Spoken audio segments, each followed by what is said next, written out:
Hello everyone. Today we will be starting a new topic that is microprocessors into the journey of our chapter number 1, that is Introduction to Computer System for class 11th. So we will start with the topic that is microprocessors. So as the name suggests कि microprocessors एक चीज होती है। हम अभी के लिए से सिर्फ एक चीज बोलेंगे, ठीक है। मतलब चीज नॉट ईट एडिबल वन, एक आइटम है, ठीक है। सो माइक्रो प्रोसेसर्स होते क्या हैं, इसको समझने के लिए हमें पहले कंप्यूटर का सीपीयू समझना पड़ेगा। सीपीयू हमें पता है एक पूरा यूनिट होता है जो कि सारे कैलकुलेशंस वगैरह जो भी टास्क होता है वो करता है। तो कंप्यूटर का सीपीयू था इनिशियली, वो एक बहुत बड़ा साइज कवर कर लेता था, जैसे कि एक पूरा रूम या multiple cabinets and all. But जैसे जैसे हमारी टेक्नोलॉजी एडवांस होती गई, तो जो फिजिकल साइज था कंप्यूटर का वो रिड्यूस हो चुका है। इतना छोटा हो चुका है कि अब हमारे पॉसिबल है कि हम एक पूरे सीपीयू को सिर्फ एक सिंगल माइक्रोचिप पे बना सकें। तो जब एक सीपीयू को इम्प्लीमेंट करा गया या बनाया गया एक सिंगल माइक्रोचिप पे, माइक्रोचिप मतलब बहुत छोटी चिपसेट पे, तो उसे बोला गया माइक्रो प्रोसेसर। माइक्रो मींस बहुत छोटा, प्रोसेसर मतलब जो पूरा कैलकुलेशन करता है, एक सीपीयू हो गया। ओके। तो आजकल हम सीपीयू को ही माइक्रो प्रोसेसर्स बोलते हैं, और हम इतना कॉमन हो गया कि हमें इन्हें सिनोनिमसली यूज करते हैं, हमें आइडिया भी नहीं लगता कि हम कब कब मैं बोल रहा था micro processor. Usually I only say आई, मैं माइक्रो प्रोसेसर भी नहीं बोलता, जैसे कि मैं बोलता हूँ सिर्फ प्रोसेसर। जैसे कि अगर कोई फ़ोन परचेज करना हो तो इसमें कौन सा प्रोसेसर है, आई वोंट से कि कौन सा सीपीयू है कौन सा माइक्रो प्रोसेसर है, वी यूजुअली से प्रोसेसर कौन सा। सो सीपीयू को ही हम माइक्रो प्रोसेसर बोलते हैं। इसीलिए अगर आपको सीपीयू की डेफिनेशन याद हो कि एक स्मॉल इलेक्ट्रॉनिक कंपोनेंट होता है, तो माइक्रो प्रोसेसर भी एक स्मॉल साइज्ड इलेक्ट्रॉनिक कंपोनेंट होता है इनसाइड अ कंप्यूटर। ओके। जो कि सारे अलग अलग टास्क कर सकता है, जिसमें डेटा प्रोसेसिंग इन्वॉल्व होती है as well as arithmetic and logical operations. Okay. So आजकल जो है क्या कहते हैं, माइक्रो प्रोसेसर को हम एक बहुत छोटे सर्किट, जिसे हम इंटीग्रेटेड सर्किट बोलते हैं, उसमें बनाया जाता है, जिसमें millions of component, small components होते हैं। बहुत छोटे छोटे कंपोनेंट्स होते हैं, बहुत सारे मिलियंस ऑफ कंपोनेंट्स, जैसे कि रेजिस्टर्स होते हैं, ट्रांजिस्टर्स होते हैं, या डायोड्स होते हैं। ओके। आपने मे बी इनके बारे में पढ़ा हो या आपको आइडिया हो ये क्या है। ओके। सो माइक्रो प्रोसेसर जो है टाइम के साथ इवॉल्व होता जा रहा है in terms of increase processing capability. Processing capability जो है बढ़ती जा रही है, वो बहुत सारा डेटा एक बार में प्रोसेस कर सकता है। डिक्रीजिंग फिजिकल साइज, हम इसे बहुत छोटा करते जा रहे हैं टाइम के साथ। एंड रिड्यूस कॉस्ट, जब स्टार्टिंग में जब ये इंट्रोड्यूस हुआ था CPU and micro chipset and all, ये बहुत महंगे होते थे, बट टाइम के साथ हम इन्हें सस्ता करते जा रहे हैं। ओके। अब जो हमारे पास आजकल जो माइक्रो प्रोसेसर्स होते हैं वो केपेबल होते हैं प्रोसेसिंग मिलियंस ऑफ इंस्ट्रक्शन पर second. Millions of instruction like for example 1 million या 10 लाख इंस्ट्रक्शन 1 मिली सेकेंड में कर सकते हैं। 1 मिली सेकेंड होता है 0.01, और वी कैन से 100 मिलियन या फिर 10 करोड़ इंस्ट्रक्शंस 1 सेकेंड में। इतना हमारा फास्ट हो गया। अब ये जो टेबल है इसमें हम अलग अलग जनरेशन्स देख सकते हैं माइक्रो प्रोसेसर्स की। जो सबसे पहली जनरेशन थी जो कि इस एरा में थी, 1971 टू 73, इसकी चिप टाइप थी LSI, लार्ज स्केल इंटीग्रेशन।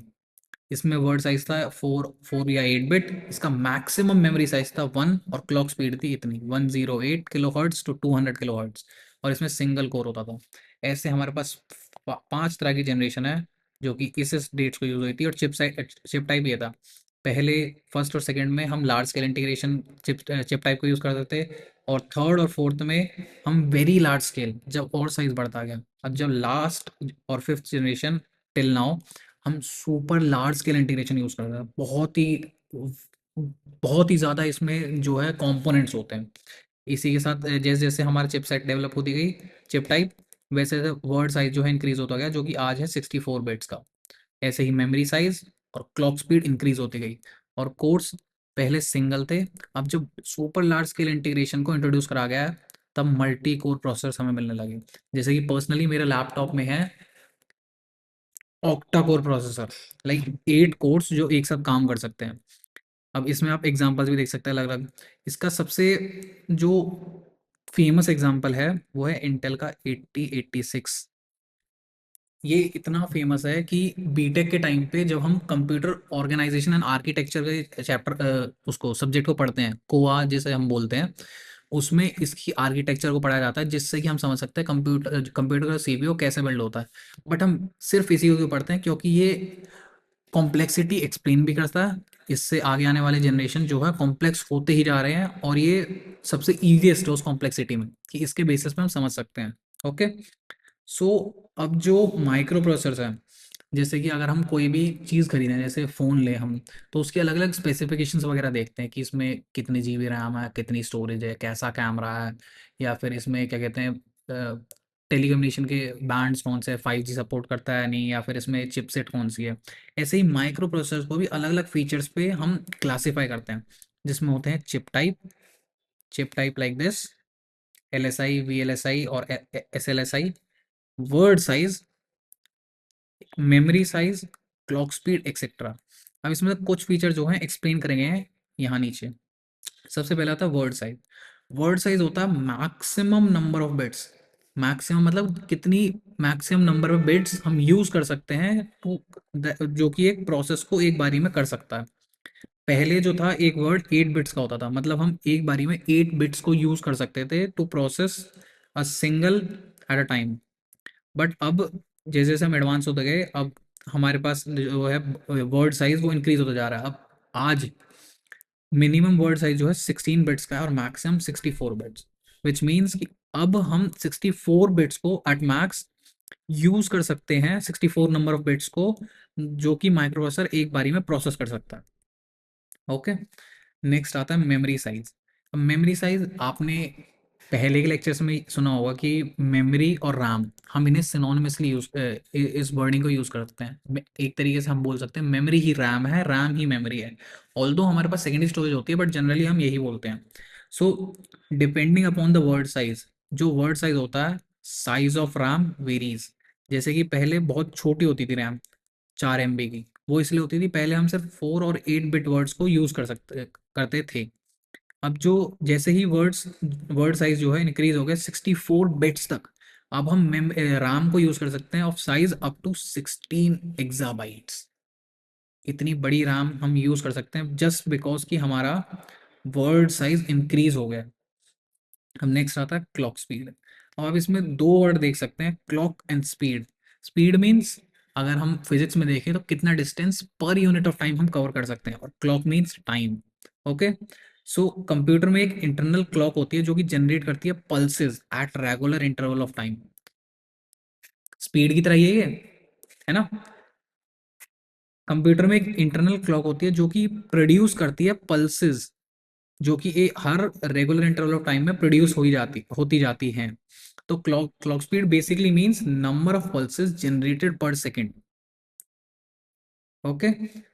पर सेकंड बिकॉज आप अगर थोड़ा इजी वे में अगर इसे याद करना चाहें तो per second because of clock, and number of pulse generated due to clock. So clock speed is equal to number of pulses generated per second by the clock inside a computer.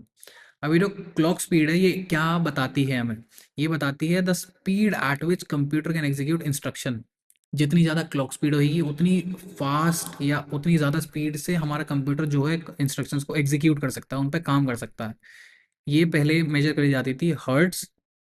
Hertz मतलब 1 पर second, और kilo hertz 1000 पर second. But जैसे जैसे technology advance होती गई, अब हमारे पास जो क्लॉक स्पीड है वो मेनली होती है गीगा हर्ट्स में, which means billions of pulses पर सेकेंड। हर एक सेकंड में 1 बिलियन प्लस पल्स जो है जनरेट होती हैं। Okay. So next feature would be course. So core क्या होता है, कोर बेसिकली होता है एक बेसिक कंप्यूटेशन यूनिट जो कि एक सीपीयू का होता है। एक बेसिक यूनिट जो कि कंप्यूट करता है या फिर कैलकुलेशंस वगैरह करता है। ओके। जो पहले जो हमारे पास प्रोसेसर हुआ करते थे उसमें सिर्फ एक कंप्यूटेशन यूनिट होती थी। इसका मतलब है कि उसकी कैपेबिलिटी थी कि वो एक बारी में सिर्फ एक ही टास्क कर सकती है। पर जैसे जैसे हमने यहाँ पढ़ा कि जैसे हम फिफ्थ जनरेशन पे आए, फिफ्थ जनरेशन एंड ऑनवर्ड्स, यहाँ पे हमारी जो कोर्स है मल्टी कोर इंट्रोड्यूस हुए। मल्टी कोर का मतलब है कि अब पॉसिबल है कि जो कंप्यूटर है हमारा वो एग्जीक्यूट कर सके multiple task at the same time. जैसे कि आपने अपने लैपटॉप वगैरह में या फ़ोन वगैरह में अगर स्पेसिफिकेशन में सुना हो, तो हम बोलते हैं कि सीपीयू पे 1, 4 या 8 कोर्स होते हैं, जिन्हें हम बोलते हैं dual core processor, quad core processor और ऑक्टा कोर प्रोसेसर। पर्सनली मेरे लैपटॉप में ऑक्टा कोर प्रोसेसर है, मीनिंग कि हम मैं एक बारी में 8 कॉम्पिटिशन्स कर सकता हूँ, या फिर 8 टास्क एक बारी में कंप्लीट कर सकता हूँ। ओके, सो आर नेक्स्ट सब topic would be micro controllers. अब माइक्रो कंट्रोलर्स क्या होते हैं, जैसे इसमें दो वर्ड्स में बटा हुआ है, माइक्रो मीन छोटा, कंट्रोलर मतलब जिससे हम कंट्रोल कर सकते हैं। ओके, सो माइक्रो कंट्रोलर क्या होता है, ये एक छोटा सा स्मॉल कंप्यूटिंग डिवाइस होता है जिसमें एक सीपीयू होता है, एक फिक्स्ड अमाउंट ऑफ रैम होती है, रोम होती है, और बाकी सारे पेरिफेरल डिवाइसेस होते हैं। पेरिफेरल डिवाइस मतलब इनपुट आउटपुट डिवाइसेस वगैरह वगैरह, जो कि सारे एम्बेडेड होते हैं या फिर बिल्ट इन होते हैं एक सिंगल चिप पे। जो कि अगर हम माइक्रो प्रोसेसर उससे कंपेयर करें, तो उस पे सिर्फ एक सीपीयू होता है एक चिप पे, बट हमारे माइक्रो कंट्रोलर पे एक तरीके से पूरा सिस्टम होता है। जो सिस्टम होता है सीपीयू, एक रैम, रोम और अलग अलग पेरिफेरल डिवाइसेस। अब जो स्ट्रक्चर है पेरिफेरल इसका माइक्रो कंट्रोलर का, वो यहाँ दिया है, जैसे कि आप यहाँ देख सकते हैं। एक क्लॉक जो कि नंबर ऑफ पल्सेस जनरेट करेगी पर यूनिट सेकंड, सीपीयू जो सारा काम करेगा, इनपुट आउटपुट यूनिट जो कि इनपुट और आउटपुट देगा, इनपुट आउटपुट पोर्ट्स जिससे हम कनेक्ट कर सकते हैं, और एक मेमोरी, रैम। और इन सबको कनेक्ट करता है हमारा बस सिस्टम, एक फिजिकल वायर। सो कुछ एग्जांपल्स जो हैं इसके क्या कहते हैं माइक्रो कंट्रोलर्स के, वो हैं कीबोर्ड। कीबोर्ड एक तरीके से हम एक माइक्रो कंट्रोलर बोल सकते हैं। एक माउस, एक washing machine, digital camera, pen drive, remote control, microwave, etcetera etcetera. बहुत सारे एग्जांपल्स हैं। जैसे जैसे हमारी टेक्नोलॉजी एडवांस होती जा रही है, हम नए नए टाइप के माइक्रो कंट्रोलर्स बनाते जा रहे हैं। अगर मे बी आप लोगों ने सुना हो रास्पबेरी पाई के बारे में, रास्पबेरी पाई को भी हम माइक्रो कंट्रोलर ही बोल सकते हैं। अब क्योंकि एक माइक्रो कंट्रोलर जो है वो एक बहुत छोटे साइज का होता है, इसलिए हम इसको एम्बेड करते हैं या कनेक्ट करते हैं इन अनदर डिवाइस और system to perform a specific functionality. जैसे कि अगर हम कीबोर्ड की बात करें, तो एक स्पेसिफिक फंक्शनैलिटी है उसकी कि इनपुट देना एक कंप्यूटर को, या कहीं भी आप कनेक्ट करें माउस को जैसे कनेक्ट करें तो उसको एक वो देना सिग्नल कि क्या करना है वो। या कैमरा को बोले तो एक इनपुट, एक स्पेसिफिक और सिंगल फंक्शनैलिटी की फोटो कैप्चर करनी है, वीडियो कैप्चर करनी है। अब फॉर एग्जांपल जो माइक्रो कंट्रोलर है, अगर हम उसे एग्जांपल लें एक फुली ऑटोमेटिक वॉशिंग मशीन में, जो कि कंट्रोल करती है पूरा wash cycle without any human intervention. Okay, ये हमारा एग्जांपल होगा। इसमें साइकिल स्टार्ट होती है with the filling of water. हम पानी भरेंगे, उसके बाद हम कपड़े कपड़े डालेंगे जो कि पहले सोख होंगे फिर वॉश होंगे, फिर उसके बाद वाटर को ड्रेन करा जाता है, फिर क्लोथ्स को जो है ड्राई करा जाता है थ्रू स्पिनिंग। ये पूरा एक काम है एक सिंपल सा माइक्रो कंट्रोलर का, जो कि एक फुली ऑटोमेटिक वॉशिंग मशीन का है। अब जो सिंपल यूज है माइक्रो कंट्रोलर का, वो हमें परमिट करता है किस चीज़ के लिए, रिपीटेटिव एग्जीक्यूशन और टीडियस टास्क। जैसे हम एक सिंगल टास्क को बार बार करना हो, तो उसे हम खुद को मतलब टायर अप करने से ज़्यादा अच्छा जो इस टाइप के टास्क होते हैं, हम एक सिंपल सा माइक्रो कंट्रोलर यूज़ कर सकते हैं, जिससे कि हमारा प्रीशियस टाइम बच सकता। So with this we now know what are micro controllers, what are different kinds of micro processor specification, जिस बेसिस पे हम एक प्रोसेसर को जज करते हैं कि कितना बेटर है एंड ऑल। और इसके साथ हमारा टॉपिक एंड होता है जो कि है micro processors. Okay, so thank you all for today. And within the next lecture, we will be starting a new topic that is data and information. कि data को कैसे store करा जाता है और कैसे use करा जाता है. So okay, that's all for today and thank you. Bye bye.